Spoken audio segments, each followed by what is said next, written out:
Oke, assalamualaikum warahmatullahi wabarakatuh. Waalaikumsalam warahmatullahi wabarakatuh. Bismillahirrahmanirrahim. Alhamdulillahilladzi arsala rasulahu bil huda wa dinil haqq liyuzhirahu 'ala dinihi wa kafa bi syahida. Asyhadu an la ilaha illallah wa asyhadu anna muhammadar rasulullah wa ba'da. Amma ba'du, rabbi shrah li sadri wa yassir li amri wa hlul 'uqdatam min lisani yafqahu qawli.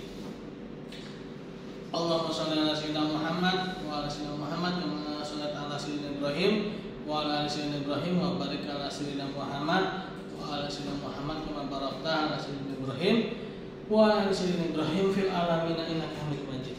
Oke teman-teman, ini kita di pertemuan terakhir ya, membahas mengenai gak terasa ya ada 14 kali, padahal singkat saya kita baru kemarin ya. Ya, insya Allah mudah-mudahan nanti semester depan kita bisa jumpa lagi dalam acara gelombang yang sama. Ini mengenai e-commerce strategi, ya, globalisasi, ya, terus ada apa nih, environment ya, lingkungan ya. Dan juga sebenarnya kita mata kuliah kita ini ada satu lagi sebenarnya, yaitu pelayanan prima ya. Iya. Nah, nggak apa-apa lah, pelayanan prima ini kita masukkan di akhir aja ya, karena juga lebih ke e-commerce nih sebenarnya.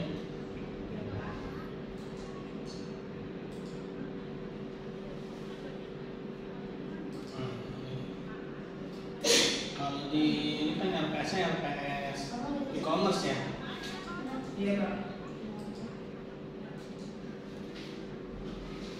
Nah, e-commerce strategi, globalization, lingkungan dan implementasinya, bagaimana regulatorinya, peraturannya, etika dan apa lingkungan sosial ya.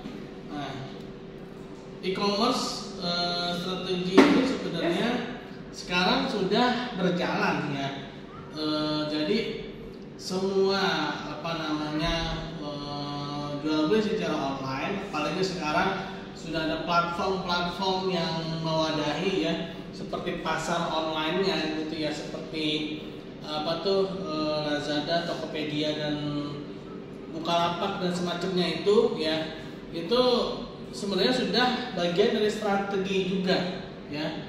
Nah, yang mana ini platform-platform ini dia membantu para penjual online untuk berjualan lebih luas gitu, dibandingkan dengan ya berjualan online dengan sistemnya sendiri ya.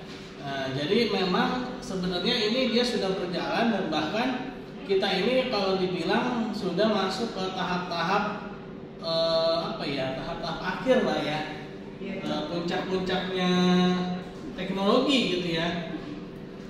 Nah, secara otomatis dia juga sudah mengglobalisasi ya, sudah mendunia. Kalau ibaratnya itu dunia sudah seluas apa namanya, small village ya, seperti desa yang kecil gitu. Jadi ibaratnya itu kita nih jualan yang apa, secara seluruh dunia ini kita udah kayak jualan di dalam sebuah kampung yang kecil gitu. Jadi ya gampang gitu, gampang banget gitu ya. Kalau dulu mungkin kita sulit ya ketika kita mau beli apa barang, terutama Cina ya, barang-barang dari Cina. Nah, ini sekarang kan barang-barang rata-rata ya itu impor semua ya. Nah, rata-rata impor. Nah, ini lagi yang harus dilihat lagi mengenai regulatorinya nih. Nah, ini juga seharusnya ya, setiap negara dia melindungi barang di dalam negerinya ya. Seharusnya ada perjanjian-perjanjian ya, walaupun mungkin ya apa namanya, si negara itu mungkin bisa jadi belum bisa memproduksi ya, tapi bukan berarti juga dia melepas itu saja ya. Amerika sendiri ya, itu yang katanya negara liberal ya, itu di tahun berapa dia tuh,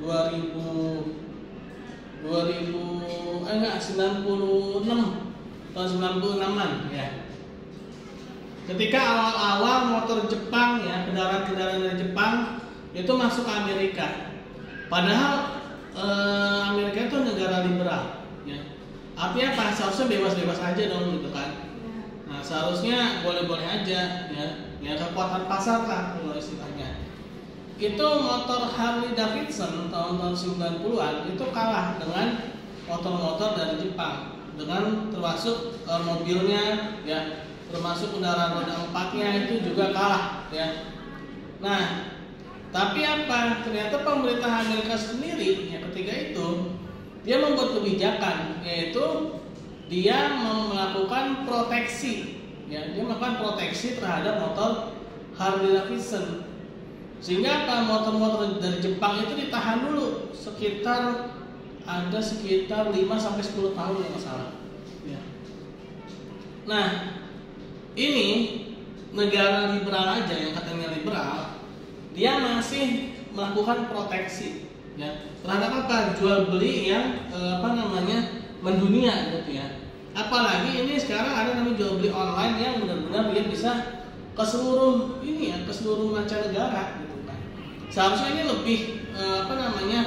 lebih tegas, lebih pasti lagi ya, terutama yang menyangkut hubungan bilateral antara dua negara ya, sehingga jangan sampai nanti ada negara yang menjadi korban. Yang menjadi korban maksudnya itu negara ini benar-benar jadi negara konsumtif banget gitu ya. Jadi negara yang benar-benar cuma bisa membeli, jadi konsumen. Nah, sehingga dia lama-kelamaan ketergantungan ya, tergantungan. Tapi juga sebenarnya gini, sama-sama inilah ya. Contoh misalnya kayak sekarang nih, ketika terjadi peristiwa Palestina ini kan banyak produk-produk yang diboikot ya. Nah, ternyata kita jadi konsumen ini, ternyata kita punya power juga ya. Saya kira konsumen itu nggak ada powernya ya. Ya mungkin juga ini sih ya, kita punya banyak alternatif produk juga sebenarnya ya. Sehingga kita jadi konsumen pun juga punya power ya. Kita punya daya tawar ya. Ketika kita memboikot satu produk ya, dia benar-benar pengaruh banget, anjlok ya. Dia benar-benar goyang perusahaannya. Nah, itu beruntungnya kita punya produk yang lain. Nah, hubungannya apa dengan e-commerce ini ya? Hubungannya tadi itu ya, ketika kita terlalu ketergantungan dengan suatu produk ya, produk yang kita konsumsi ya, khawatirnya tadi itu ya, kita menjadi negara yang konsumtif ya. Negara yang konsumtif tidak punya solusi tidak punya pilihan. Nah, memang sih ya, mungkin sebagian dari kita juga masih itu siapa itu teman kita apa ya? Iya Pak. Oh iya, kayak anak SMA.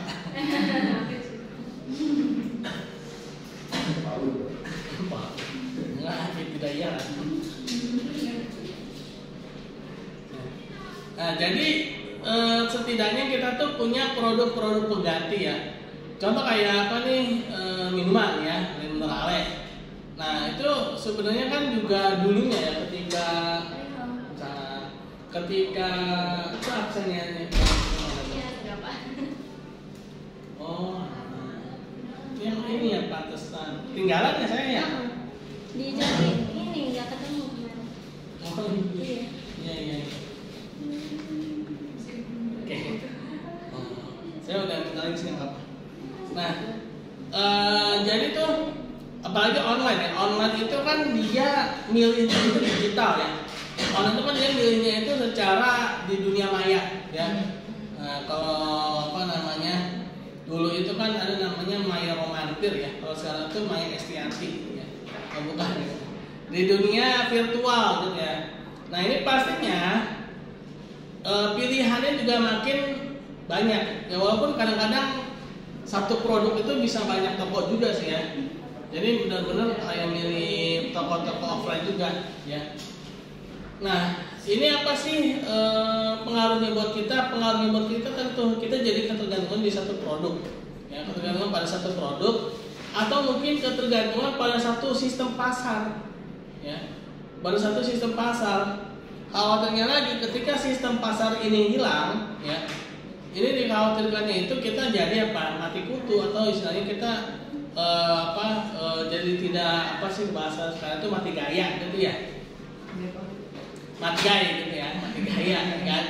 Nah tapi kalau menurut saya sih alhamdulillah ini orang Indonesia ini ya, ini masih apa namanya memiliki gerakan yang cukup kuat ya.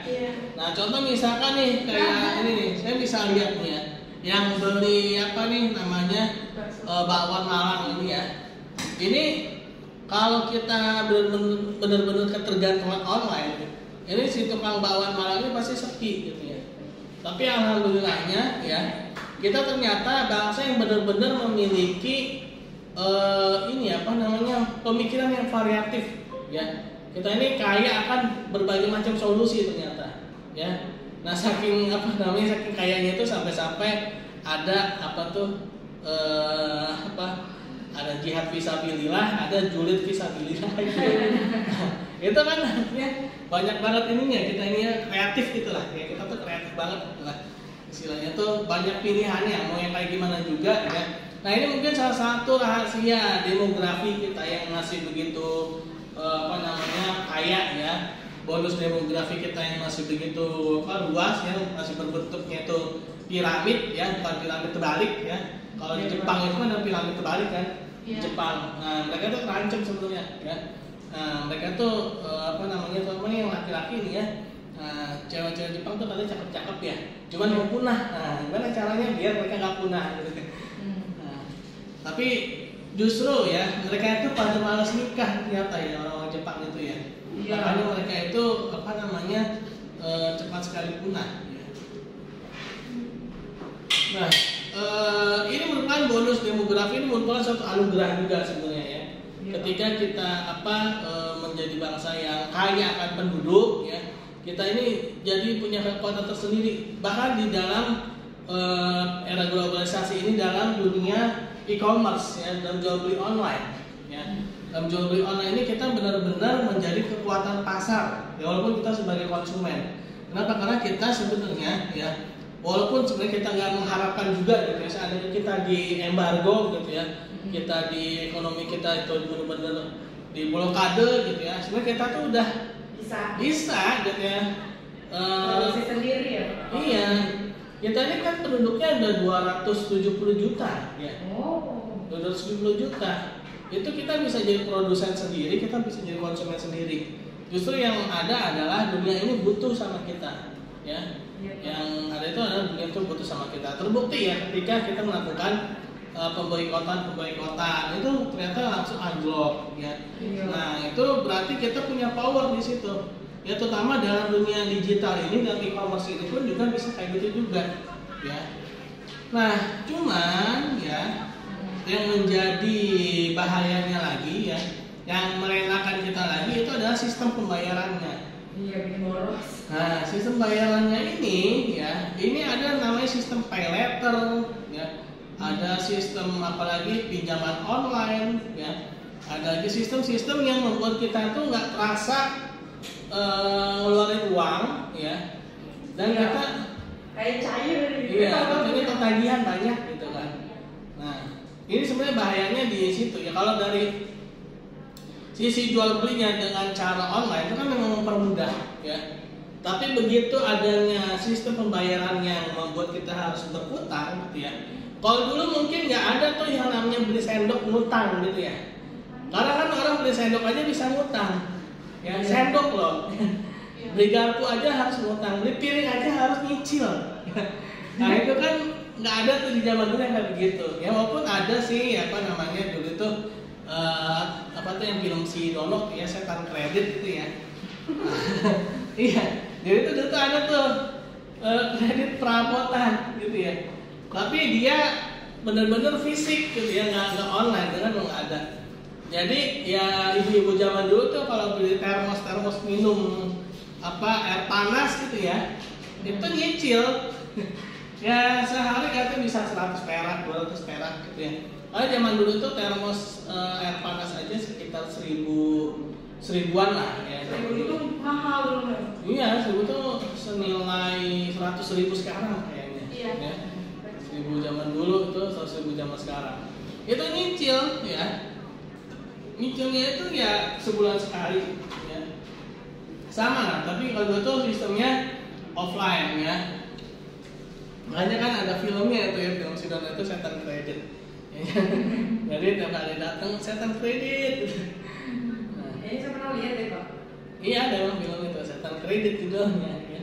Nah kalau sekarang ini yaitu pinjol, ya pinjaman online. Ya jadi ya beda ini aja sih, beda fasilitas aja. Kalau fasilitas masih fasilitas fisik, ya orang itu datang langsung. Kalau sekarang orangnya nggak datang langsung, tapi melalui aplikasi, melalui sistem perbankan, yang melalui sistem pembayaran online, ya, yang mana itu malah bikin kita tambah terlena. Kalau dulu ketika kita memegang uang fisik, kalau misalkan uang 100.000 itu misalkan dari uang pecahan 10.000 ada 10 lembar. Misalkan kita jajan bakso nih ya 10.000 ya kan, berarti tinggal 9 lembar kan, kita hitung-hitung, ya kurang 1 gitu ya. Nah pasti kita terasa tuh, aduh tinggal 9 lembar nih gitu ya.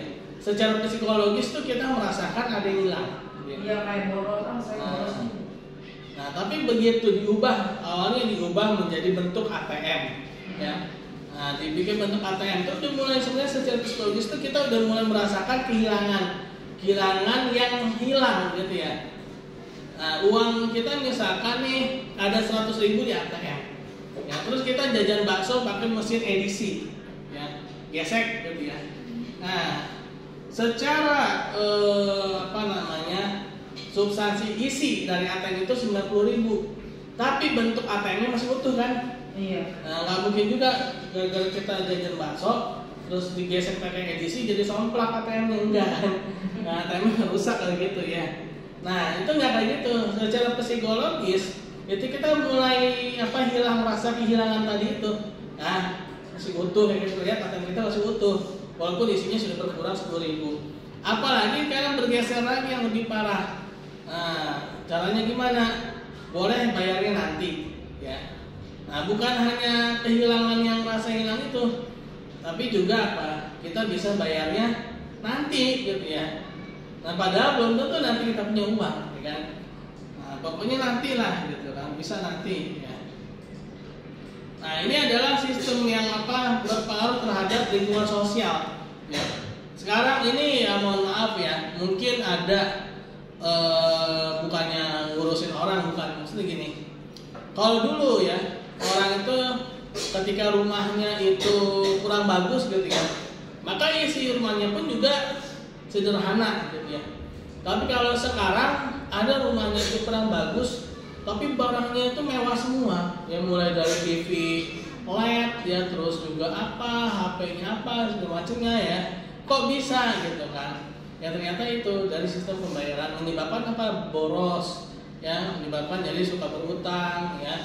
Nah padahal kan Rasulullah itu melarang untuk berutang ya, dan bahkan para ulama kita itu ya, mereka itu takutnya itu bukan sama macan ya.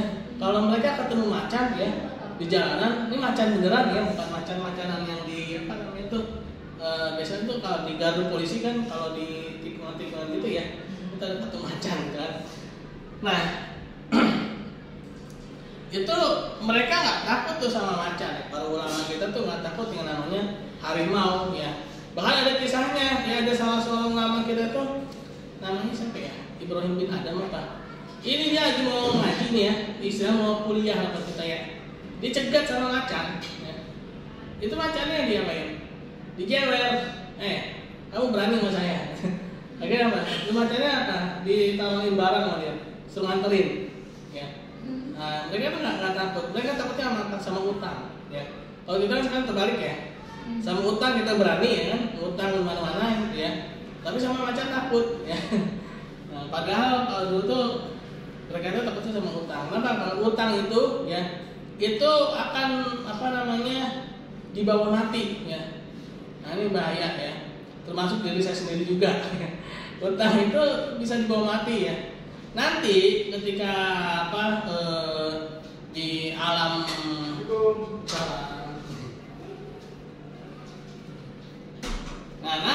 ketika di alam alam yaumul mizan ya, perhitungan, itu orang-orang yang punya utang, orang-orang yang berutang itu akan saling berselisih itu ya.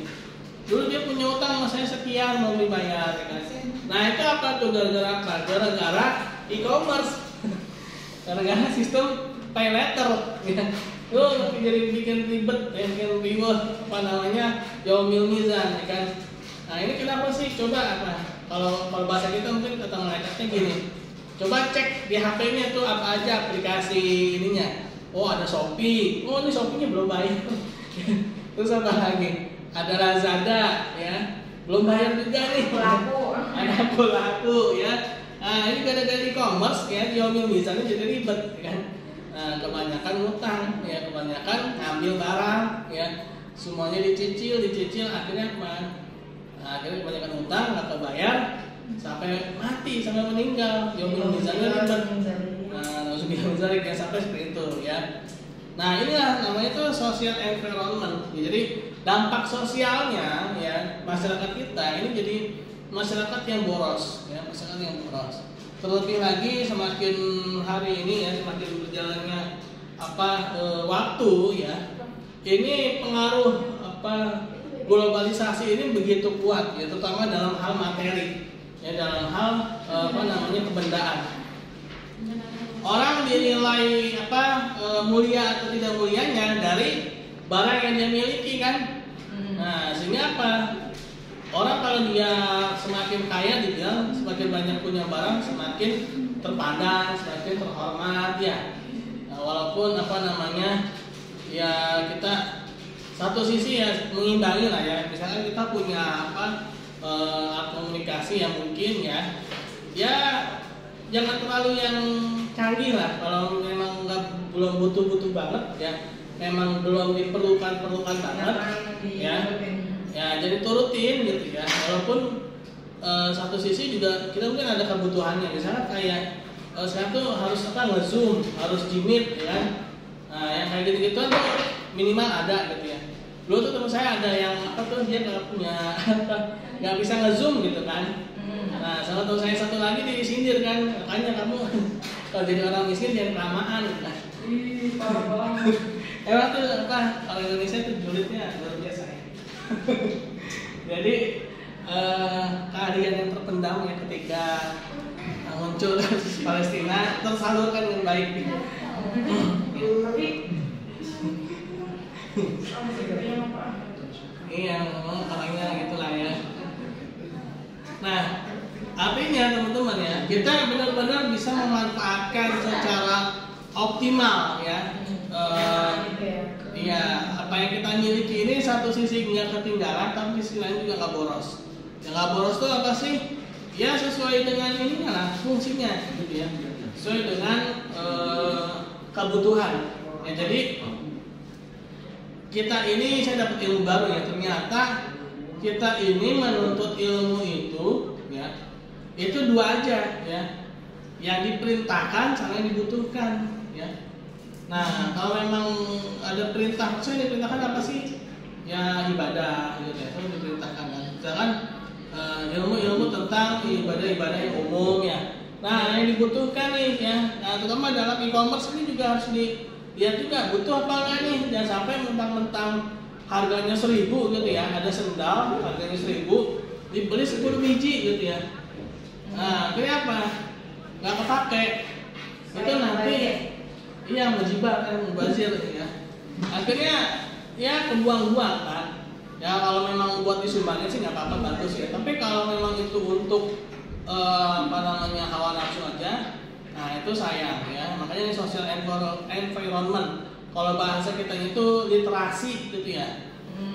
Nah, tapi di samping literasi juga butuh adanya solusi juga, ya.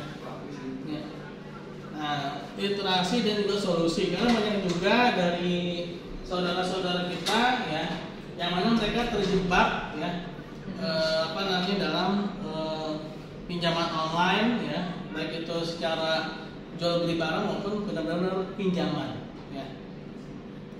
Nah, jadi seperti itu, ya, teman-teman, ya.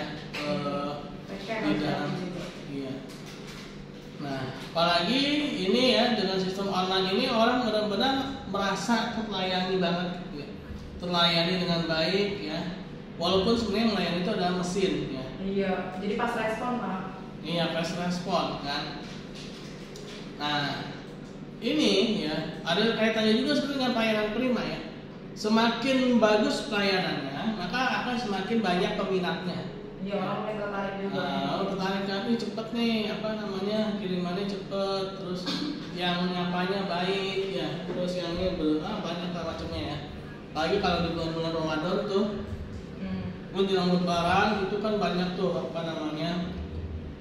permintaan ya, banyak yang namanya jual beli ya. Itu kalau si sellernya itu dia fast respon saat itu jualannya dia itu bisa melebihi target dia sendiri ya. Kenapa? Karena dari pelayanannya dia itu sangat baik gitu kan. Nah, pelayanan prima ini sendiri sebenarnya apa sih? Ada yang tahu nggak? Kenapa sih dibilang service excellent gitu ya? Nah, ada tuh. Masih kan kalau pelayanan prima itu kita memberikan pelayanan seterbaik mungkin sampai orang itu merasa terkesan dan balik lagi. Iya betul. Jadi memberikan pelayanan sebaik mungkin. Nah, kalau bahasa bukunya itu, jadi kita memberikan pelayanan di atas ekspektasi pembeli. Ya. Nah, ternyata konsep pelayanan prima ini ada di dalam Quran surat apa tuh? Saya pernah baca ini tentang ini loh, kisahnya Zulkarnain. Tentang Zulkarnain ya. Raja Zulkarnain ini ketika diminta oleh penduduk sekitar untuk dibuatkan semacam penghalang ya dari Ya'juj wal Ma'juj ya. Jadi itu kisahnya tuh di dalam Al-Quran tuh ya. Jadi penduduk itu merasa terganggu ya, merasa terusik dengan ulah dua bangsa ini, Ya'juj wal Ma'juj ya. Nah, Zulkarnain ternyata bukan hanya memberikan penghalang, tapi memberikan di atas itu ya. Kalau kita mungkin gini, penduduk minta dikirim pagar gitu ya. Kan kita bikin pagar juga kan, misalnya pagar apa sih? Pagar apa sih? Misalnya pagar kayu ya, terus kita bikinin pagar kayu kan. Nah, ini enggak, ternyata Zulkarnain ini ketika penduduk minta dibikinin pagar ya, itu nggak nanggung pagarnya. Ternyata sama Zulkarnain dibikinnya apa? Pagar yang terbuat dari baja ya, besi ya. Dan tingginya pun nggak nanggung ya, yaitu apa? 2 buah gunung ya, tingginya tuh setinggi 2 buah gunung pagarnya itu. Nah, itulah service excellent tuh ya. Jadi orang mintanya ini ternyata dia dikasihnya lebih ya. Ternyata dia memberikannya itu benar-benar di luar ekspektasi. Nah, itu Zulkarnain itu yang pertama kali memberikan contoh pelayanan prima ya. Nah, kisahnya ya Ya'juj wal Ma'juj. Kadang-kadang kita kalau baca Quran ya, tuh kadang-kadang kan kita nggak pernah kebayang ya. Itu tuh ilmu ini, itu ternyata ilmu ini gitu ya. Iya. Kadang-kadang kita tuh baca aja lewat gitu ya. Nah, makanya teman-teman ya, ketika kita membaca buku ya, itu kita jadikan Quran dan Sunnah itu panduan ya. Ini kira-kira nih cocok nggak? Ternyata banyak juga yang cocok ya. Oh, ini ternyata masuk ke sini nih. Oh, ini ternyata ini nggak sesuai gitu ya.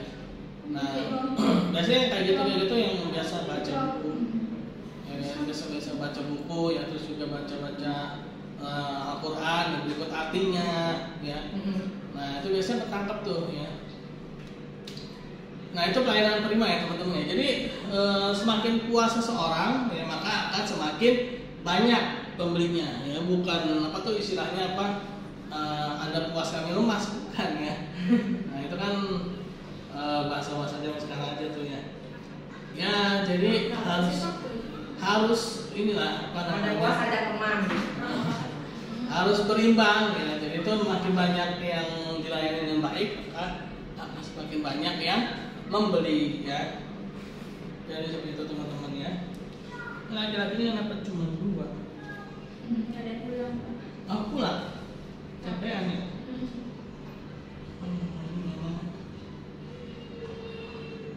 Oke Oke, ada yang mau ditanyakan kah teman-teman? Ini Pak, untuk Apa tuh? nanti kita UTS itu ada pelayanan prima kah? Apanya? UAS Luas kenapa? dari soal. Apa itu saya juga lupa ya. Ya pokoknya tentang pendapat aja sih, analisa ya. Iya. Itu aja sih ya. Ya pokoknya ngisi aja lah. Jadi gitu ya teman-teman ya. Insya Allah ya kita minggu depan udah UAS ya. Oh, jadi akhir semester ya, bukan Ustadz Abdul Somad. Nah kalau itu nanti ya ceramah. Oke, ada yang mau ditanyakan ya teman-teman? Sudah mulai jam 2 ya. Mungkin juga sudah mulai. Kita juga nanti ada matkul lagi, Pak. Ada matkul lagi. Iya, masih ada waktu. Apa tuh? Pak ya. Akuntansi perbankan. Oh, akuntansi perbankan. Iya. Tapi nggak syariah, masih yang konven. Perbankan saya. Hah? Syariah, Pak. Akuntansi perbankan syariah. Iya. Oh, oke. Tapi membahas semuanya. Oke teman-teman, mungkin itu saja dari saya. Kita tutup dengan baca hamdalah. Alhamdulillahirobbilalamin. Dan doa subhanakallahumma bihamdi, subhanakallahumma bihamdika.